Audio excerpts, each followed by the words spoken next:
प्रचंड समाधान आहे। बघा, शेवटी आईचं प्रेम, बहिणीचं प्रेम, मुलीचं प्रेम यापेक्षा मोठी संपत्ती आपल्याला जीवनामध्ये काही मिळू शकत नाही। आणि ज्यावेळी मुख्यमंत्री माझी लाडकी बहीण योजनेचा प्रतिसाद आमच्या बहिणी आम्हाला देतात त्यावेळेस खूप मनापासून आनंद वाटतो। खरं म्हणजे आम्हाला खूप गोष्टी अजून करायच्या आहेत। जेवढ्या जास्तीत जास्त गोष्टी आम्ही करू शकू तेवढा आमचा प्रयत्न असणार आहे।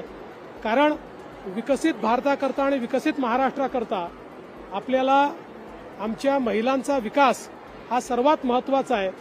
याला काही कालावधी निश्चितपणे लागेल, पण राज्य सरकारने त्या दिशेनं एक दृढ पाऊल उचललेलं आहे। दुसरीकडे विरोधकांच्या चेहऱ्यावरचं दुःख बघून आणि त्यांच्या टीका ऐकून कसं वाटतं हे सगळ्या? नाही, मला त्यांच्या टीका ऐकल्यानंतर अतिशय वाईट वाटतं। बघा, कधीही राजकारणामध्ये एखाद्याने विकासाची एखादी रेषा उमटवली तर त्यापेक्षा मोठी रेषा उमटवण्याचा प्रयत्न केला पाहिजे। दुसऱ्याची रेषा पुसण्याचा प्रयत्न हा एक प्रकारे जनतेशी द्रोह आहे। त्यामुळे माझी विनंती आहे, रोज न्यायालयात जा, ही योजना कशी थांबवता येईल याचे प्रयत्न करा, आम्ही निवडून आलो तर योजना थांबवून टाकू असं म्हणणं, या सगळ्या गोष्टी त्यांनी बंद केल्या। एका महिलेने आज तुमच्या कार्यालयावरती हल्ला केला, कुठेतरी तोडफोड केली, काय त्या मागे मी माहिती घेतली, आजची घटना नाही आहे, ही कालची घटना आहे। त्या महिलेचं काय म्हणणं होतं, तिने कशाकरता ते केलं हे निश्चितपणे आम्ही समजून घेऊ। एखाद्या उद्विग्नतेनं तिने ते केलं का, काही तिची व्यथा आहे का, हे निश्चितपणे आम्ही समजून घेऊ, ती व्यथा दूर करण्याचा प्रयत्न करू। लाडक्या बहिणीचा राग अनावर झाला अशी टीका विरोधक करतायत का? विरोधक जे आहेत ना, इतके निराश आहेत, हताश आहेत, त्यांच्याकडे मुद्दे देखील उरलेले नाहीत। त्याच्यामुळे आता खरं म्हणजे मला जर टीका करायची असेल तर अनेक गोष्टी मी सांगू शकतो की त्यांच्या काळामध्ये किंवा त्यांच्यासोबत काय काय झालेलं आहे, पण कोणी खालच्या स्तरावर उतरलं म्हणून माझ्यासारख्याने थोडी उतरायचं असतं। एखादी आपली बहीण चिडली असेल, काही तिची व्यथा असेल तर ती आपण समजून घेऊ।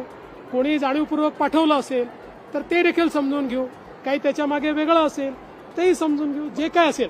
आता माझं म्हणणं एवढंच आहे की ही जी कुठली महिला आली होती, या महिलेची व्यथा आम्ही समजून भाजपने कार्यालय सुरक्षित नसेल, गृहमंत्र्यांचं कार्यालय सुरक्षित नसेल तर लाडक्या बहिणींची योजनेवर अरे बाबा, यांच्या काळामध्ये मुख्यमंत्र्याच्या कार्यालयात येऊन लोकांनी स्वतःच्या अंगावर रॉकेल ओतून घेतलं। शेवटी आपल्या मंत्रालयामध्ये आपण सगळ्यांना एंट्री देतो, कुठली अडवणूक आपल्या मंत्रालयामध्ये नाही आहे। अशा परिस्थितीमध्ये कधी लोक पहिल्या मजल्यावरून जाळीवर उडी मारतात, कधी लोक त्या ठिकाणी रोष प्रगट करतात। याचा अर्थ ते काही आपले विरोधक आहे असं नाही आहे, त्यांच्या काही अडचणी असतात, त्या दूर करण्याचा आपण प्रयत्न करतो। उद्या सुरक्षेच्या नावाखाली आपण जर मंत्रालयाचे दरवाजे बंद केले, हा हे ठीक आहे की ज्यावेळेस थ्रेट असते, आपल्याला क्रेडिबल एखादा त्या ठिकाणी इनपुट मिळालेला असतो, त्यावेळी आपण त्याच्यावर जास्तीत जास्त सुरक्षा ठेवतो। भाजपचे विदर्भामध्ये अनेक दौरे झाले, आता मुंबई लक्ष आहे का? कारण मुंबईमध्ये आता अनेक दौऱ्यांचं नियोजन। माननीय देशाचे गृहमंत्री आणि आमचे नेते अमित शहाजी हे संपूर्ण महाराष्ट्राचा विभागवार दौरा करतायत आणि कार्यकर्त्यांशी संवाद करतायत। आता केवळ मुंबई आणि कोकण विभाग त्यांचा राहिलेला आहे।